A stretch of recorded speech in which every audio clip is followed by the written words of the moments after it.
The person who's supposed to help with IRS questions is not available.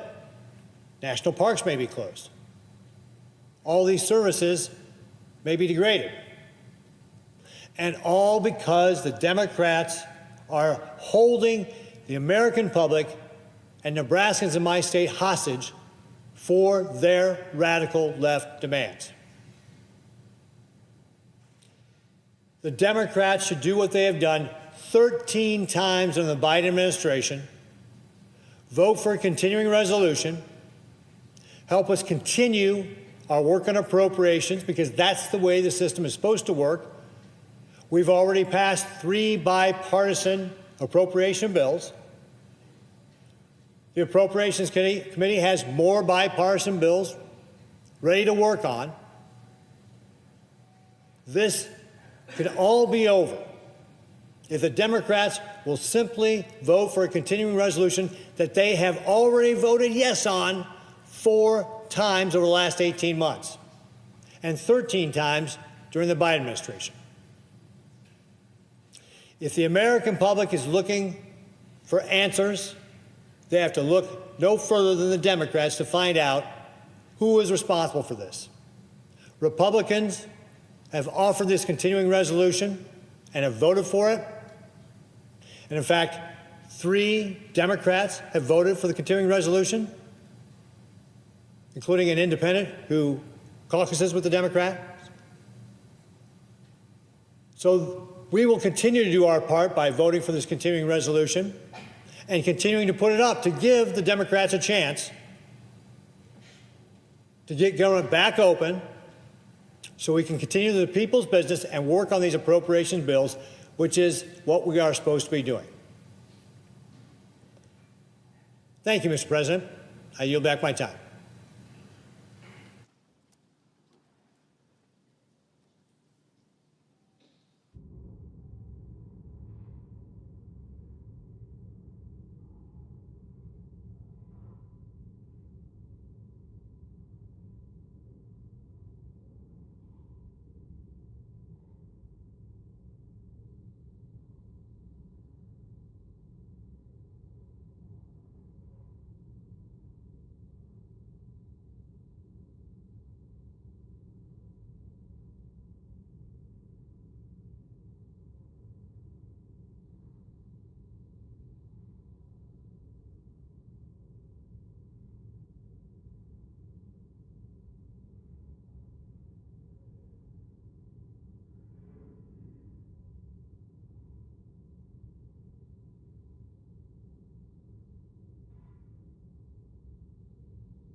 The senator from Minnesota.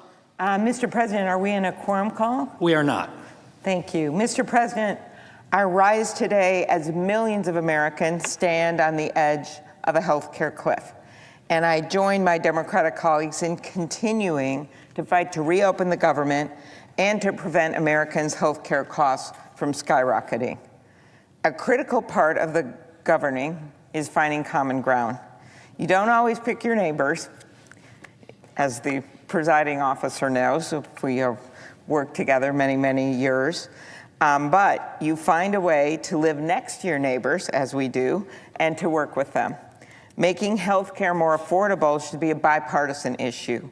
And some of my Republicans know we need to act, Republican colleagues know that we need to act and we need to get something done. And the overwhelming majority of Americans agree. I've worked that way in the Senate. For a number of years, I was ranked #1 for bipartisan bills and #3 for passing bills into law, because when we sit down together to work things out, we can get things done. Courage is about willing to stand next to someone you don't always agree with for the betterment of this country. And that means finding some common ground. It doesn't mean saying my way or the highway. It doesn't mean, when you're the President of the United States, canceling meetings, doing one at the last minute, and then with the Democratic leaders of our country putting up a deep fake video that was incredibly offensive, poking at them, instead of taking this issue seriously. They came to him in good faith and still do. Unfortunately, right now, our Republican colleagues are not working with us to find a bipartisan agreement to prevent the government shutdown and address the healthcare crisis. We know that even when they float ideas, which we surely do appreciate, in the end, the president appears to make the call. He made the call on tariffs, even though so many of our Republican colleagues disagree with him on that. He made the call on certain nominees like RFK Jr. He made the call when it came to certain of the provisions in the big, beautiful betrayal of the bill, many of which our colleagues didn't like, including the nutrition program decision at the end to reward the 10 states with the highest error rate when it comes to SNAP. I note none of them are in the Midwest. That is why my Democratic colleagues and I want to reach an agreement, not only with the Republicans in this chamber, but we also need the president at the table. He prides himself for the art of the deal, and it's time for him to make a deal. We are working so hard to make sure that more than 20 million Americans who rely on the Affordable Care Act, it's called different things in different states. In my state, it's called MNsure, to access affordable health coverage. It tends to be a lot of individual buyers in the market. It tends to be a lot of small businesses. And over a quarter of the farmers in this country rely on it. Again, it's called different things in different states. But what it is a plan to allow people who maybe aren't at a big corporation to be able to have health care. A while back, they didn't even want to leave a big company, or if they were left without being at a big company or in the government or something like that, they couldn't even get health care at all. That's why the Affordable Health Care Act was passed. I'd make a lot of improvements to it, and we do have some opportunities to do that. But right now, we need to make sure that we don't push them off a health care insurance premium cliff. And this is on top of the draconian Medicaid cuts that are going to push 15 million people off their health care that were in the big, beautiful bill, and also the Medicare cuts, which no one intended to have $500 billion in Medicare cuts, I guess, of our colleagues on the other side. But the debt accumulated from the bill of $4 trillion was so big that it triggered automatic Medicare cuts, which are hitting and are going to hit rural hospitals, which they are now putting into their bottom line. And while they're staring that down and the Medicaid cuts, they're also looking at the fact that so many of their patients and people who visit rural clinics that often tend to be in the hospitals are on the Affordable Care Act, because rural areas, and I'm focused on rural areas because I just went on a 13-county tour in my state, rural areas tend to have more people that are small business owners, percentage-wise, and also that are farmers and ranchers. So this is not a December thing. This is not a January thing. This is a now thing, because those premiums are hitting when on November 1st, when that market opens up. So right now, millions of Americans are staring down the reality that their health care premiums could double. For many families, that will mean making impossible choices to make ends meet or losing coverage altogether. This is preventable, but we have to act now.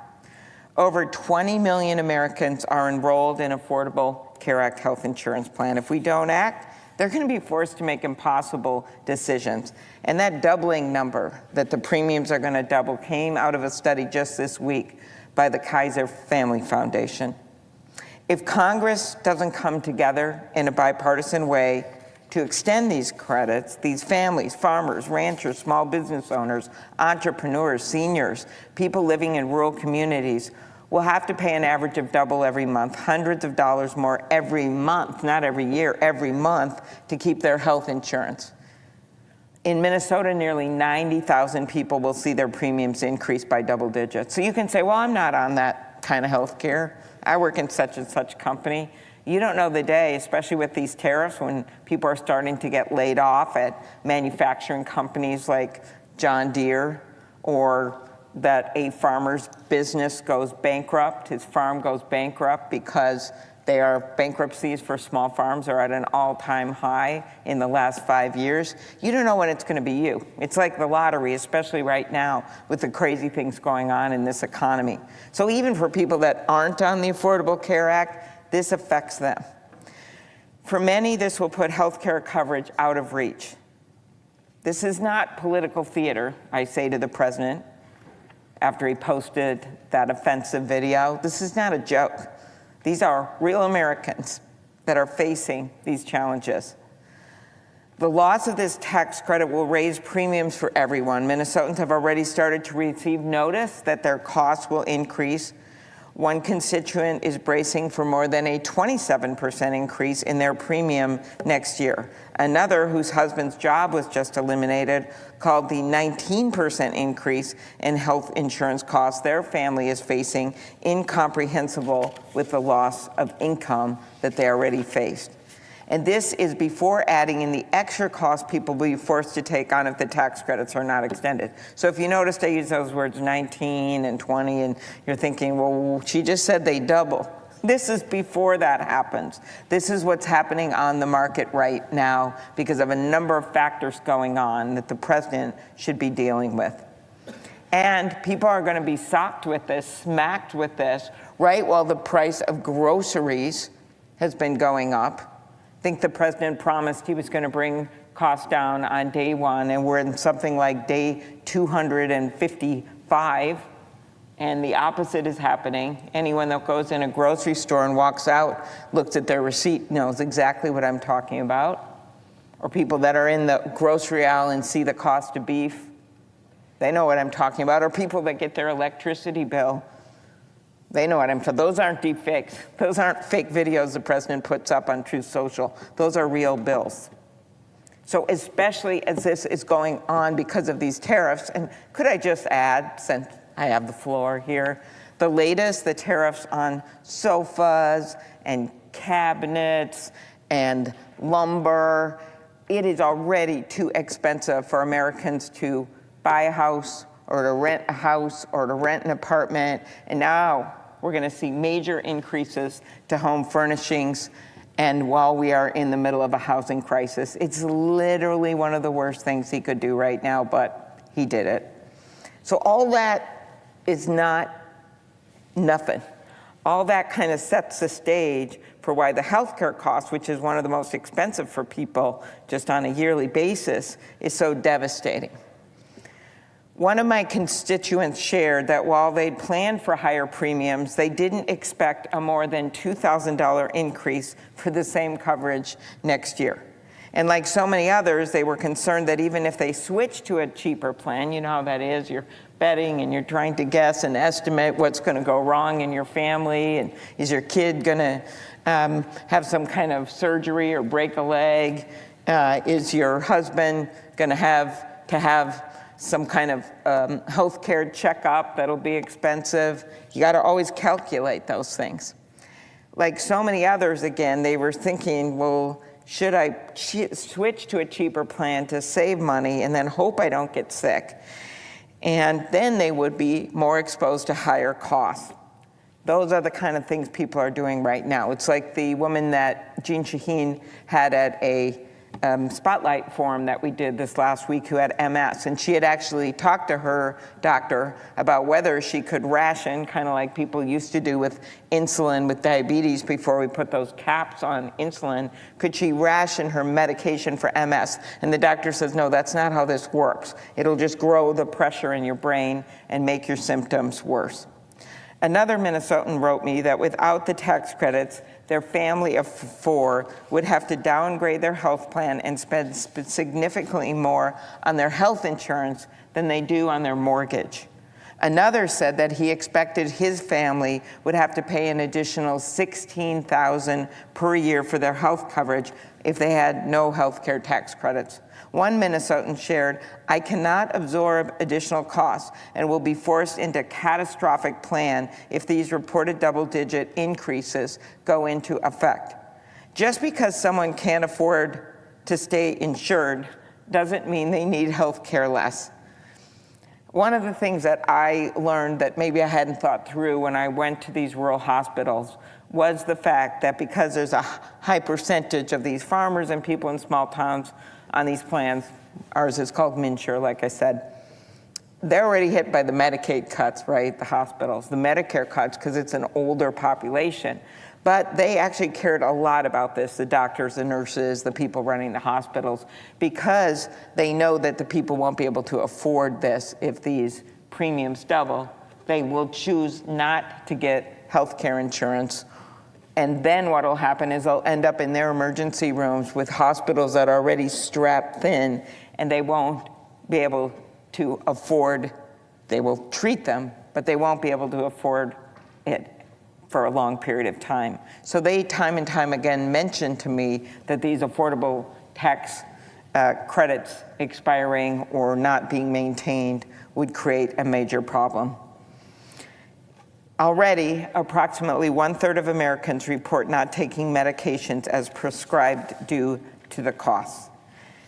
Jason from Pennsylvania was able to get life-saving coverage when he was diagnosed with thyroid cancer through the Affordable Care Act marketplace, and he said, it's only because of the premium tax credits that I've been able to afford that coverage.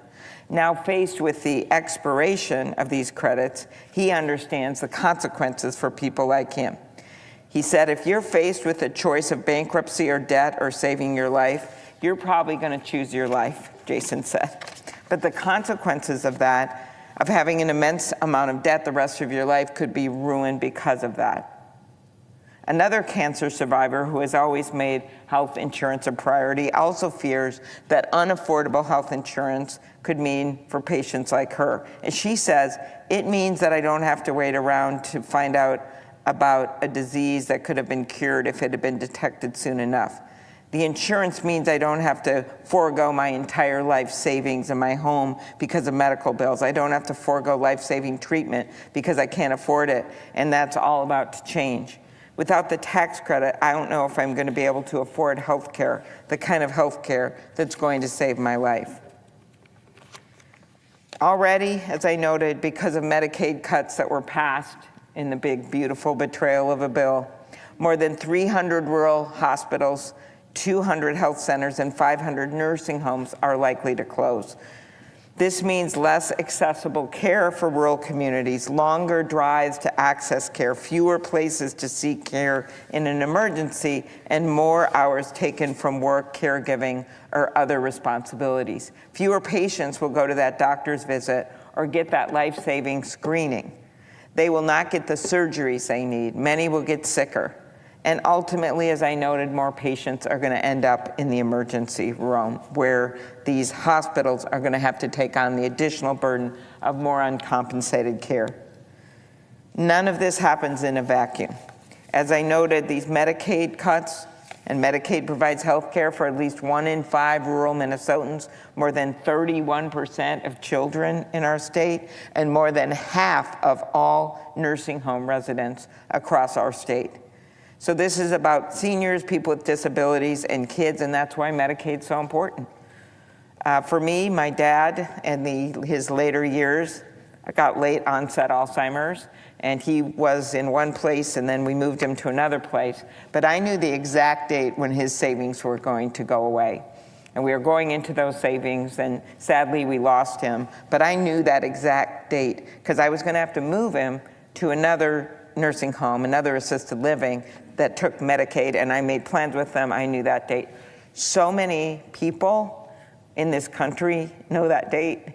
Even if they're not a senior relying on Medicaid, their kids, their spouses, their grandkids kind of know when that savings, if they had any savings to begin with, is going to run out. So Medicaid goes way beyond the individuals who have no savings at all. It actually helps people that do have some savings. It helps people that have worked their lives through, like my dad. Medicaid is there as a safety net for people.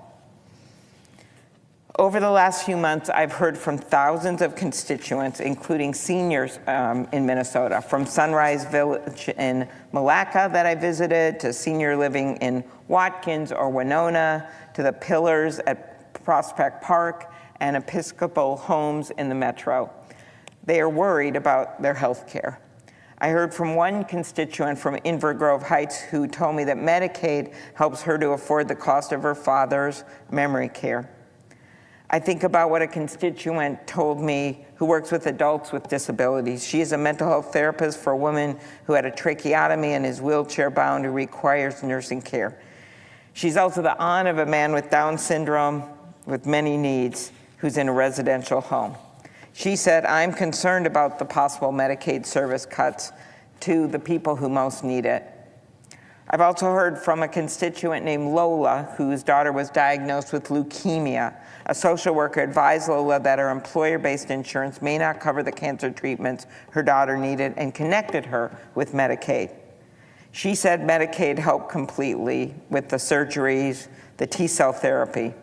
Lola said using my own insurance would have caused a lot of delays because it would not have covered what she needed. And Robbie, who after years in an adult foster care facility now lives independently with a roommate because of Medicaid's disability waiver and community-based services. I've got to meet some of these incredible Minnesotans visiting care providers who help people with disabilities, thinking about the progress we've made so people can either live at their home or they can live in a group home and they can have jobs, and we just can't go backwards.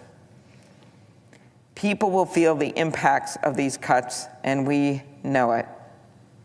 And I'll close with this. After learning that her insurance cost is set to skyrocket next year, a woman asked, what can you in the Senate do to make sure I don't have to stop getting my insurance?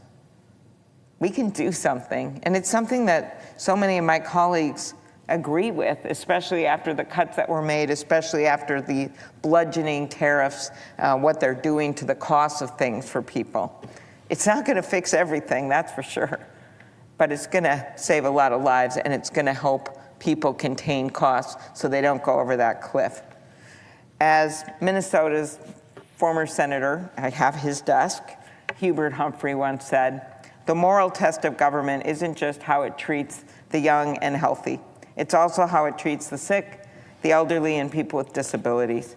That's definitely true for us right now. And I believe this is a moral test for all Americans. At a time when so many families are struggling just to make ends meet, we can't sit back here and just play a blame game and look at the polls and We can do something. It's really pretty simple. We must work to protect Americans' access to health care. We must protect our rural hospitals. We must address our health care crisis. As I know, it's not a December or January problem. It's a now problem. And it's completely within our grasp to do this. and it's certainly within the president's grasp to bring his party with him. So stop, Mr. President, posting those fake offensive videos and start helping Americans with their health care. Thank you, Mr. President. I yield the floor.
Mr. President. Majority Leader. Thank you, Mr. President. Mr. President, I ask unanimous consent that the Senate resume legislative session and be in a period of morning business with senators permitted to speak therein for up to 10 minutes each.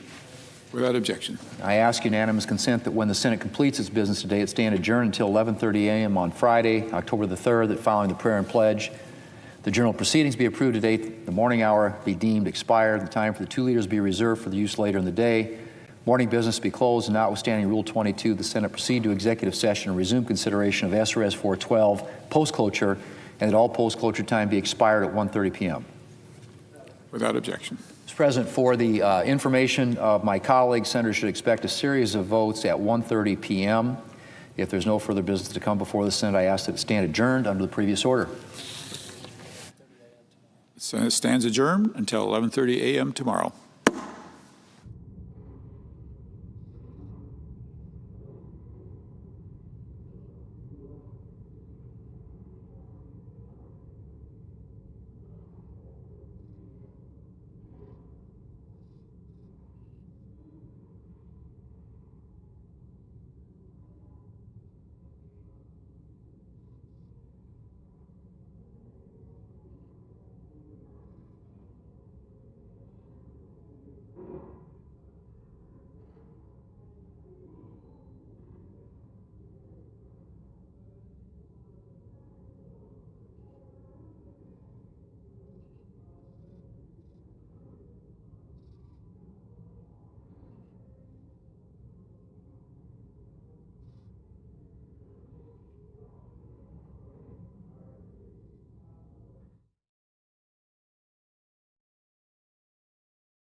Shutdown after Democrats once again rejected a clean, nonpartisan funding bill to keep the government open while we continue bipartisan appropriations work.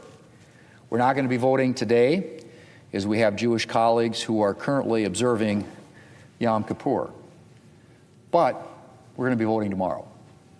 And we're going to give my Democrat colleagues another opportunity to reopen the government by passing the clean, nonpartisan funding extension before us.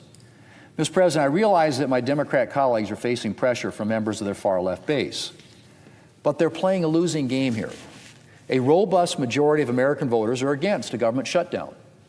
Even some Democrat members are raising concerns, with a Democrat House member noting yesterday, and I quote, "This government shutdown is a result of hardball politics driven by the demands far-left groups are making for Democrat Party leaders to put on a show of their opposition to President Trump. The shutdown is hurting Americans and our economy. Normal policy disagreements are no reason to subject our constituents to the continued harm of this shutdown." end quote. That, Mr. President, from a Democrat House member. Organizations ranging from the National Fraternal Order of Police to the U.S. Chamber of Commerce to the Teamsters have spoken out against shutting down the government. The Teamsters president said Tuesday, and I quote, "A shutdown will hurt working people, period. Senators should pass the House-passed clean, short-term funding bill," end quote. Senators should pass the House-passed clean, short-term funding bill, end quote. That, Mr. President, again, from the president of the Teamsters. Clean, Mr. President, is what he said. My Democrat colleagues have little to work with in this debate, with their own previous statements working against them. And so they've tried to portray the clean, nonpartisan funding bill before us as something other than what it is. But the Teamsters president reminds us of the facts. We are not asking Democrats to swallow a list of new Republican policies or partisan demands. Not in there. We are asking Democrats to do nothing more than pass a clean, nonpartisan bill to fund the government for a few more weeks so that we can get back to bipartisan appropriations work. And I said, Mr. President, bipartisan appropriations work. The kind of bipartisan work that has seen the Senate pass 3 appropriations bills so far by robust bipartisan margins. The kind of work that we want to continue once Democrats have stopped holding government funding hostage to a long list of partisan demands. Mr. President, so far, 3 of our Democrat colleagues have joined Republicans to attempt to reopen the government. If we can just find a few more Democrats to join us, we can end this shutdown and get back to bipartisan appropriations work and the business of the American people. Democrats voted for clean CRs like the one before us 13 times. 13 times during the Biden administration. I hope they'll join us to pass this clean CR and reopen the government for hardworking Americans. Mr. President, I yield the floor, and I suggest the absence of quorum. I would withdraw that quorum.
Mr. President.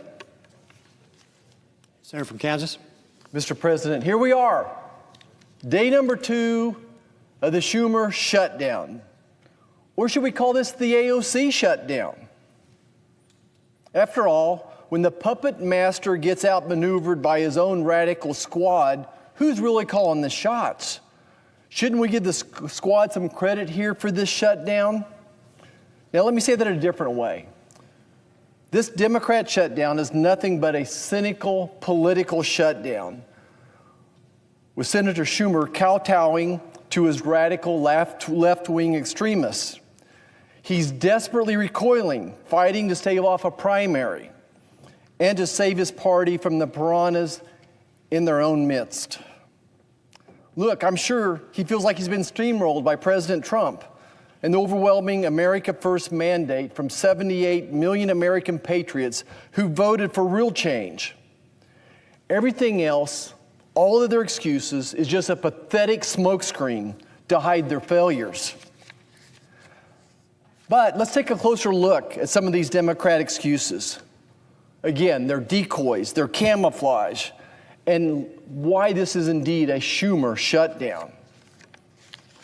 First of all, there's no substance to their arguments. They want to talk about health care. Boy, do Republicans want to fix health care. But the real problem is the cost of health care. Health care has went up 400% in the last couple of decades. It's the cost of health care. All my Democrat friends want to do is just keep throwing more and more money, more and more subsidies, making big health care systems rich. Premiums are going to go up 20% this year. 20%. Again, health care is what's leading inflation. If it wasn't for health care inflation, we'd probably be down closer to 2%. So regardless of what happens here in Congress in the next 3 to 4 months, your health care premium is going to go up 20% on average. This shutdown is keeping us from working on the real problem, and that's the cost of health care. Think about Republican solutions that we have out there right now. We have a legislation we call a price tags bill that we hope to debate and mark up in our health care committee this fall. What that bill does is it forces every hospital, surgery center, imaging center to put a price tag on the procedures you're going to have done. Could you imagine walking into a restaurant and not knowing the price of a good Kansas steak versus some cheap grade steak from another country? You couldn't imagine that. So when you're sitting there deciding whether to have your hip replaced at a hospital like in my hometown of Great Bend, America, versus having it done at another facility, you'll see that you can have the same procedure done for maybe a fifth at a cost at other facilities. And by the way, we have better outcomes. We have better customer service as well. So patients deserve price tags. You know, other solutions out there are expanding healthcare savings accounts where you can use pre-tax dollars for different opportunities as well. And then if you really want me to solve the riddle of cost of healthcare, we need to make America healthier again. And that's why Republicans under President Trump, Secretary Kennedy, were trying to pass policies which would lead to a healthier America. Think about it, 70% of Americans have a chronic disease. You know, you think about heart disease and hypertension, obesity, diabetes, Alzheimer's, cancer, and mental health issues. 90% of the healthcare dollars being spent in this country are spent on those chronic diseases. You think about our youth, 20% of our youth are on a prescription drug, 30% are obese, 40% of our youth have a chronic disease. We have a mental health epidemic in our youth as well. So if you want me to drive down the cost of health care, we need to make a healthier America. We need more transparency. We need to promote innovation. We need to turn patients into consumers again. And then lastly, and most importantly, we need to make America healthy again. And for all the right reasons. You know, the benefit of driving down the cost of health care is just one of them. Think about this. America is spending 18% of its GDP on health care right now. Singapore is spending 4%. Most advanced countries are going to spend half of what we do on health care. People ask, well, then why are our outcomes worse? It's because we're sick. We have sicker people. The incidence of diabetes, of hypertension, all those things going through the roof. That's why our outcomes aren't as good as other countries are. Rural health care. Let's talk about rural health care for a second. My goodness, do I care about rural health care. I was born in a rural hospital. I had an OB practice for 25 years in rural America. I was on call every day, every other day for 25 years. You can call my wife and ask her that we didn't sleep through the night for 25 years. We delivered a baby most every day. And then I was blessed to lead a group of doctors and run that rural hospital for over a decade as well. I oversaw 3 health departments. If anybody understands the importance of rural health care, I think it would be me. And that's why I've spent a lifetime trying to fix all these riddles that we have right now. Now, my friends across the aisle say they're worried that rural hospitals are closing all of a sudden, and they want to try to fix this issue. Well, they've actually contributed to the problem. But here's one of the most hypocritical things I've ever heard since being up here. So the Democrats say that they're closing the government because they want to save rural hospitals. But the first thing they're going to do is take $50 billion away from our rural health transformation funding. $50 billion rural health transformation funding, something that I've been working on with this administration since the New Year's, what that would look like if we were able to have the money. But no, what my friends across the aisle want to do, they want to control health care. They want to keep throwing good money after bad money. They think that Medicaid's going to save the day. Let me tell you something about Medicaid. Only 5% of Medicaid funding goes to rural America. 5% of Medicaid funding goes to rural America. Hospitals, doctors lose money on every Medicaid patient we see. Now, that doesn't mean we shouldn't take care of them. We took care of everybody in our hospital, regardless of their ability to pay, regardless if they were a citizen, not. We didn't know. We didn't care. We went in and took care of these patients. But certainly, running a private OB practice and running a hospital, I realized that we lose money on every Medicaid patient we see. And having Medicaid is not the same as access to health care. Who in the world even thinks that could be the case? Talk to any doctor, talk to any patient that has Medicaid. Ask them, let's say that they've got a herniated disc in their back. Ask them how long it's going to take to get in to see a neurosurgeon. It's going to take 6 months, it's going to take a year. So in reality, probably less than half of doctors in a true measure participate in Medicaid. It's got to be the most failed system, the biggest waste of money I've ever seen. There are better solutions out there than Medicaid.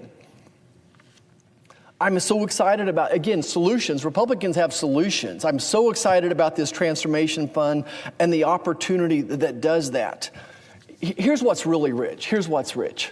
So there are hospitals closing and pharmacies closing today, tomorrow, last year. But that's a result of the Democrats' failed policies. Our legislation that we passed this year, signature legislation that's going to change the course of America, none of that's going to really kick in for 2 or 3 years. It is just beyond me for the leader of the Democrat Party to sit up here and cry about hospitals closing in rural America today and blaming Republicans. If there's any hospital closing today, tomorrow, next year, the Democrats own it. They own the failed policy, and America gets that. My gosh, I've never heard something so ridiculous in my life. But again, Republicans have solutions, and we want to fix it. One of the ways to fix the failure of why these hospitals are failing is the economy. That hospitals, rural hospitals, are a reflection of the local economy. As agriculture goes, so goes rural America, so goes these hospitals. And by the way, 97% of these rural counties voted for President Trump. He's never going to turn his back on them. We as Republicans are not going to turn our back on him. I wake up every morning trying to figure out, how do we save rural hospitals and rural America? How do we recruit doctors to rural America? How do we recruit nurses to rural America? And all of a sudden, the Democrats have got salvation here and they care about it? No, they're hiding behind that issue. They are hiding behind it because they don't have any substance to stand on. Again, the ACA has been the rule of the land for 15 years now. If there's any hospitals failing today, and there are, it's because of the overregulation of the ACA. Just like banks consolidating, hospitals consolidating, healthcare consolidating, all these different entities are consolidating because of overregulation created by Democrats. Our rural transformation funding is going to set those rural counties free to do what they think is best with the money. All right, let's go to the next Democrat argument. Let's talk about these COVID-era subsidies for the ACA plans. What a joke. What just absolutely cannot believe they're going to hide behind this one. So think back to the original ACA. So the ACA sets up funding to help supplement insurance premiums for a group of people based upon their ability to pay. So, and that's probably 70–80% of the premium right now on average, is the way it was set up to be. In some cases, it was 95%. But then COVID comes along, and the Democrats boost those subsidies, so that now that many Americans aren't contributing anything to those particular funds. And what this has led to is mass fraud, okay? So these COVID-era subsidies have led to mass fraud. Let me put some dollars and cents on this. When the ACA was first written, they thought we'd be spending maybe $25–50 billion a year on these subsidies. Well, we're spending $150 billion a year on these subsidies. We think that probably a third of that is waste, fraud, and abuse. And I could spend the next half hour talking about why indeed there's waste, fraud, and abuse there within it. But the way it was created allows for waste, fraud, and abuse. I can't fix that today. I can't fix it tomorrow. We need to fund the government and get back to work on this issue. And we know how to do it. But for Republicans that agree to these subsidies be continued, the first thing we got to do is to address the fraud. And I bet that's a 90-10 issue. I bet that 90% of Americans would like for us to fix the fraud in that issue and make sure the people who need it the most are getting the help. So that's one issue on the COVID-era subsidies. The next big issue, I want to go back to the premiums, okay? That's the real issue. These premiums are going to go up 20% this year. So regardless of, again, what we do here, the premiums are going to go up 20%. That's where the sting is coming from, is how much these premiums are going up. And my friends across the aisle just want to keep throwing money at it. They want this corporate welfare where these subsidies are basically enriching big insurance companies. That's exactly what's happening. These subsidies are basically going to this consolidated insurance business out there. Most states like mine only have 2 or 3 insurance carriers left standing. And then when these subsidies go up for the people in the ACA plan, guess what? They're going to use that as an excuse to increase your plan that you're getting through that hardworking job of yours as well. So to have a meaningful discussion about these COVID-era subsidies, we need to, number one, is to address the fraud, and number two is we need to address the rate of increase of these premiums as well. And listen to this. Even if this COVID subsidy went away, the federal government on average would be paying 80% of the premium. So we'd be paying 80% rather than 90% of the premium. But if the premium's gone up 20%, just think about the difference on 80% versus 90%. That's where the sting is truly coming from. When do Democrats want to have a serious conversation about this? The real conversation about the cost of health care.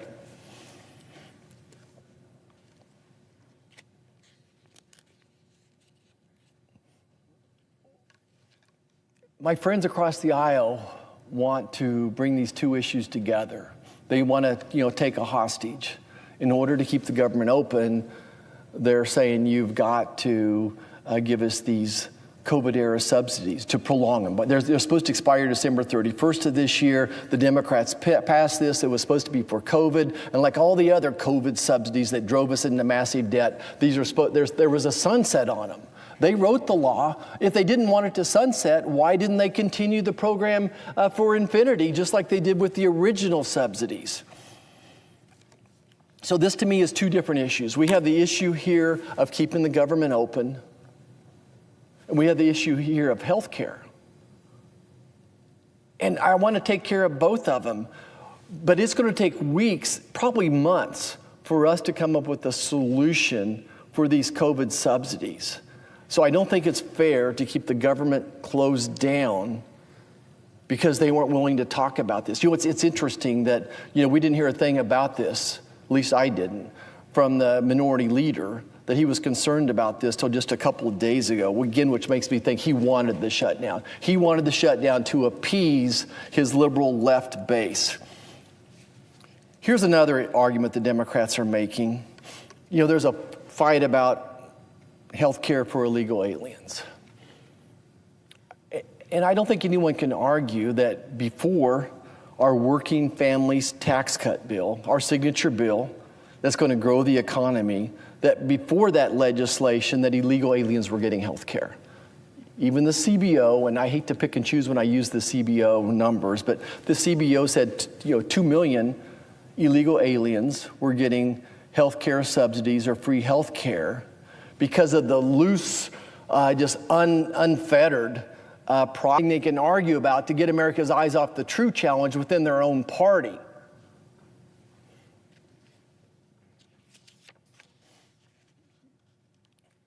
The minority leader says we're not negotiating. I just think that's such an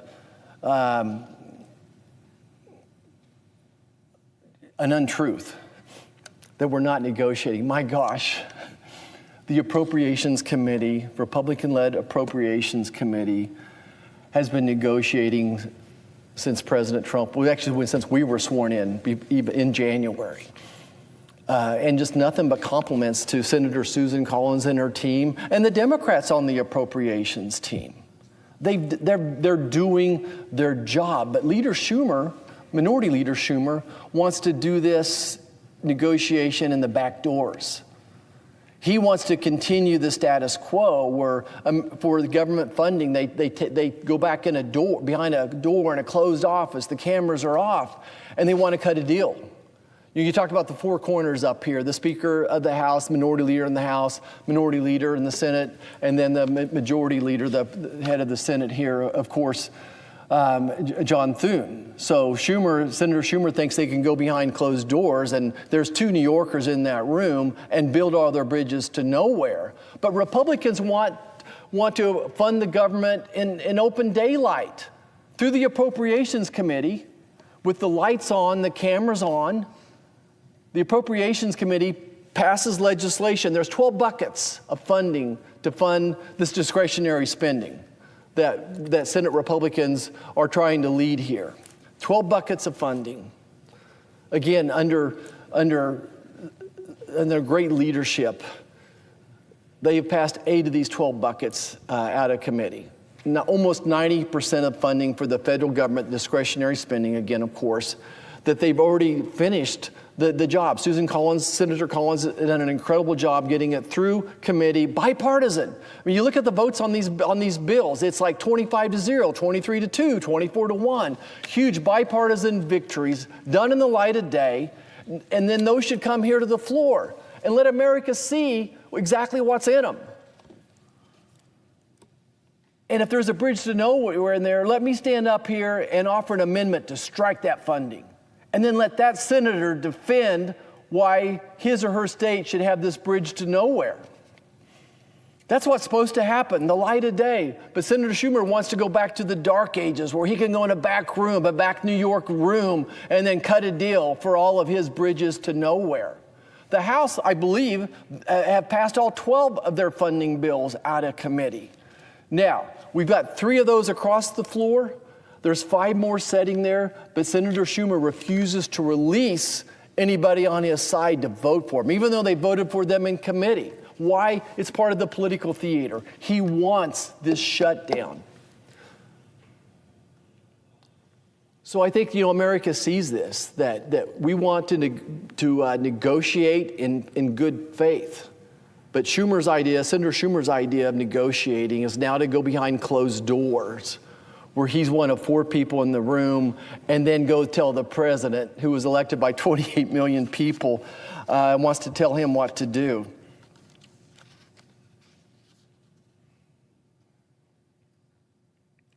So I asked, as we go through this process, I asked myself this morning, so what are AOC and the squad, who are empowered by the liberal legacy media, asking Senator Schumer to do, or really telling him what to do? What are AOC, the squad, the liberal media, what are they demanding from Senator Schumer? Well, they told him to take a hostage, right? So he did. He took a hostage. He took these COVID-era subsidies as hostage and the $1.5 trillion of added funding as hostage. And now they're asking him to shoot the hostage. So the squad and Senator Schumer, they took the bait. They took the bait hook, line, and sinker. Like jumping into Brer Rabbit's briar patch. And guess what? They're about to get mowed down like dry corn stalks in a Kansas tornado. They took the bait. They took the bait, empowering the White House to finally shrink this federal government, this monster of a beast that we have here now. You know, when Joe Biden was sworn in 2021, there was about 2.8 million federal employees. So President Biden started 2.8 million. By the time he finished, we had over 3 million federal employees. Now, President Trump has kind of split the difference there.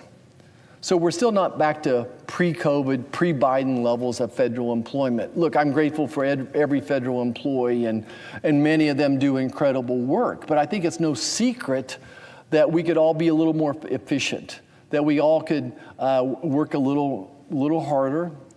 And if we had a few less regulations, I think we would need a few less federal employees as well. I don't want to be, sound calloused or not caring. I'm grateful for every job an American has, but my goal would be to help move these people with some of these federal jobs and move them into the real world and adding to GDP rather than subtracting from GDP. That would be my goal. There's a reasonable number of people we need to do the work of the federal government, but I just think that going from 2.8 million pre-COVID to over 3 million just seems to be too much. So, like I said, the squad has led the Democrat Party into Brer Rabbit's briar patch, and they're about to get mowed down like corn stalks in a Kansas twister. I think the last thing I want to go back to here is the Democrats are saying that they really want to add $1.5 trillion to our debt. Again, we have $37 trillion of national debt now as a nation. We're spending almost $3 billion a day on interest. That's right, America, $3 billion a day on interest alone, $1 trillion a year, and they want to add $1.5 trillion to our national debt. But get this, in November of this last year, America rejected that plan, okay? That's why the voters gave Republicans the White House, the House, and the Senate. They didn't want us to borrow another $1.5 trillion. So what's motivating the squad? What's motivating Senator Schumer to do this, to shut down the government? What's motivating their lust for power and their control of the American people? I think the socialists have always thought if you control health care, that's the first step in controlling the people, right? So what's motivating them? I think number one is let's just be frank here, it's Trump derangement syndrome. I think that's their number one motivation to shut the government down, is Trump derangement syndrome. They have a hatred for President Trump that I've never seen anything like this before in my life. I think the second reason is the liberal left has not realized they lost the election. You go through these stages of grief, and denial is the first one. The liberals still have not realized they lost the election. 78 million people voted for Republicans to control the House, the Senate, and the White House, that they're rejecting the Democrats' lust for power to control Americans, to borrow from our grandchildren. So that's their motivation. Look, if they want to change these policies, then go win the election. If you want to change the policies, go win the election. I think back to 2020. And the Democrats had a sweep, right? The Democrats swept the elections in 2020. And they added $2 trillion a year of debt. So they grew the budget from about $5 trillion to $7 trillion overnight. But when it came to keeping the government open, the Republicans didn't go back to them and say, hey, we're going to keep the government open if you decrease your spending by $2 trillion a year. We didn't take that hostage. We could have. We could have. Does that make the sense comparing 2020 election to this election? The Democrats swept in 2020. They came in and added $2 trillion of spending. But over a dozen times, Republicans walked the plank and said, we'll keep the government open. I wasn't happy about that then. I'm not happy about it now. I'm not happy about the spending levels that we're fighting for right now. I think that they're way too much. If you want to continue your liberal socialist policies, Democrats, go win an election. Go win an election. We came through with a bill for America to cut taxes, to grow jobs, to make the government more efficient. And look what's happening. You know, the gas prices are down, grocery prices are down, the border's secure. All those types of things are happening under Republican leadership. We want to address the cost of health care. We truly, truly do. I want to point out that we're just not going to negotiate borrowing another $1.5 trillion or continued throwing money at health care issues in order to keep the government open. Again, this is apples and oranges. We need to open the government back. We need to fund the government for a couple months, a clean CR, let Senator Collins and her team, working with Democrats, get that other 10% of funding across the finish line.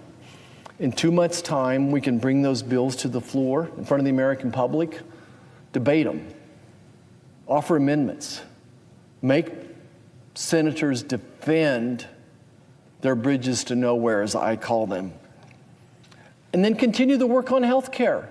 And it's not going to be easy. It's going to be painful. When $5 trillion is being spent on health care in this country every year, and all these big corporations are grabbing that money as it goes by their front desk, it's not going to be easy to drive down the cost of health care, but we have to do it. To me, this is common sense. We're asking the Democrats to vote for a clean CR based upon levels of spending that every Senate Democrat in here that was in office voted for just 7 months ago. 7 months ago, every Democrat in here voted for these spending limits. Again, a dozen times under Joe Biden, Republicans walked that plank and kept the government open. I pledge to every Democrat, no one's going to work harder than I will to help solve this riddle for health care, focused on driving the cost of health care down. But at the end of the day, this shutdown keeps us from doing the real work of the people, from having real debates about the cost of health care, our national debt, our spending, all those things. During a shutdown, things freeze up here. And we can't do the work that we need to do in our committees to address these different problems. One of our presidents once said this, and I'm going to quote him. I know that it's said that one of the easiest things in the world is to give away somebody else's money. But government does not have money except the money it takes from people. And so every time we talk about spending money on this or that program, on health care or COVID subsidies, let's remember that the government has no money except what it takes from the people. And the people know that, and they're feeling it. They're feeling the pain of the government taking so much money. That's my quote. Go back to the president's quote here. And the people are tired of big government taking all the money they earn. Boy, if you're a senator up here and you're listening to anybody back home, I think you understand folks back home are tired of big government taking all the money they can earn. So I ask my friends across the aisle, and they truly are friends. There's not an enemy. There's not a Democrat I would call an enemy. President Reagan said he had no political enemy, only political opponents. You know, no different than we see gladiators on Sunday playing these football games, and at the end of the game, they're shaking each other's hands. both parties should fight for what they think is right. But if we stay fixed on the goals, the common goals, working towards a balanced budget, keeping the government open, driving down the cost of health care, all these things, I bet most of us agree on those goals. But in the meantime, we need to keep the government open. We need to pass a clean CR. Again, let's let the Appropriations Committee continue their negotiation to do their job as we all work together up here. So as long as we stay on those same goals of like I said, we want to keep the government open, we want to work towards a balanced budget, I want to fix healthcare, I want to fix the cost of healthcare. Anyone up here that agrees on those same goals, I'll reach out my hand across the aisle and I pledge that we'll listen and work together in good faith. But for today, let's pass a clean CR. Thank you, Mr. President. I yield the floor.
Mr. President, The senator from Nebraska. the government is shut down today. And the responsibility lies squarely on the minority leader and the Democrats. In fact, you could call it his shutdown. Republicans have offered a clean continuing resolution that would keep government open to allow us to continue working on the appropriations process. And my colleagues on the other side of the aisle have called foul. Somehow this is unfair, that we ought to have a negotiation. In fact, they are demanding more than $1 trillion in new spending to be able to keep government open for just 7 weeks. They want money for illegal immigrants to get health care. They want more subsidies for the pandemic era insurance. They want to end the rural health care fund that Republicans put in place for our rural hospitals. They demand all of this, saying the clean continuing resolution that we've offered is not sufficient. Hypocrisy. This is hypocrisy. 13 times in the Biden administration, Democrats voted for a continuing resolution. 4 times, they have voted for this exact level of spending, this budget, 4 times in the last 18 months. In fact, I've got a chart here that shows the percentage of Democrat senators who supported these continuing resolutions. And you can see the numbers are almost 100% all the way across. And when it's not 100%, it's 98%. The minority leader himself voted for this very continuing resolution 4 times in a row before this case. Hypocrisy. They are putting these unreasonable, radical left demands in front of us instead of keeping government open. Let me share with you a quote from our minority leader. In 2013, he said, "What if I persuaded my caucus to say, I'm not going to pay our bills unless I get my way? It's a politics of idiocy, of confrontation, of paralysis." Further, the minority leader said in January 2024, passing the CR, of course, will prevent a harmful and unnecessary government shutdown. No reasonable member on either side, Democrat or Republican, wants a government shutdown. Both sides recognize that a government shutdown would mean crushing delays to veterans programs, delays to nutrition programs for women, infants, and children, delayed benefits for our military, and so much more. Now, as I mentioned, the Democrats have said this is about health care.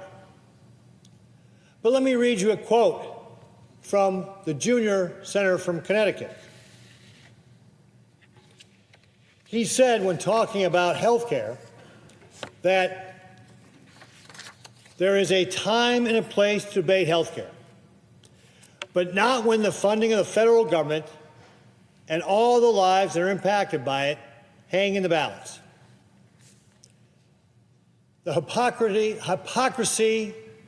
of the minority leader of the Democrats is breathtaking.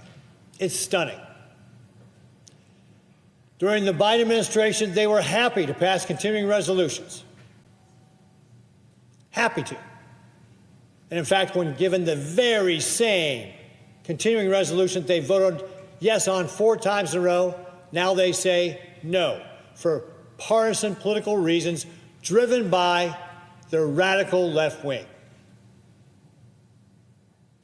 And again, they say they want to make this about health care. How disingenuous. First of all, let's examine the COVID subsidies that they want. First of all, they're the COVID subsidies. These are pandemic subsidies meant for a pandemic. Folks, newsflash, the pandemic's been over for 4 years. The Democrats were the ones who set the expiration date on it. And the Democrats, if they were so concerned about this, had all of last year to bring it up and address it and extend it once again if they had chosen to. They chose not to. All of a sudden, crying about these subsidies now just smacks of hypocrisy. And as I just read you the minority, or the junior senator rather, from Connecticut's remark, when it suited them before, they didn't want to talk about health care when they were talking about continuing resolutions and government shutdowns.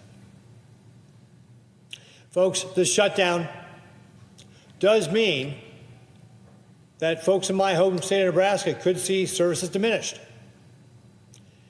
It could mean that, for example, Social Security offices may be understaffed. Social Security checks are going to go out, but services may be diminished. Women and children will not be able to enroll in the WIC program. The person who's supposed to help with IRS questions is not available. National parks may be closed. All these services may be degraded. And all because the Democrats are holding the American public and Nebraskans in my state hostage for their radical left demands. The Democrats should do what they have done 13 times under the Biden administration: vote for a continuing resolution, help us continue our work on appropriations, because that's the way the system is supposed to work. We've already passed 3 bipartisan appropriation bills. The Appropriations Committee has more bipartisan bills ready to work on. This could all be over if the Democrats will simply vote for a continuing resolution that they have already voted yes on 4 times over the last 18 months and 13 times during the Biden administration. If the American public is looking for answers, they have to look no further than the Democrats to find out who is responsible for this.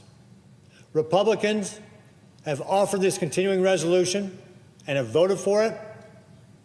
And in fact, 3 Democrats have voted for the continuing resolution, including an independent who caucuses with the Democrats.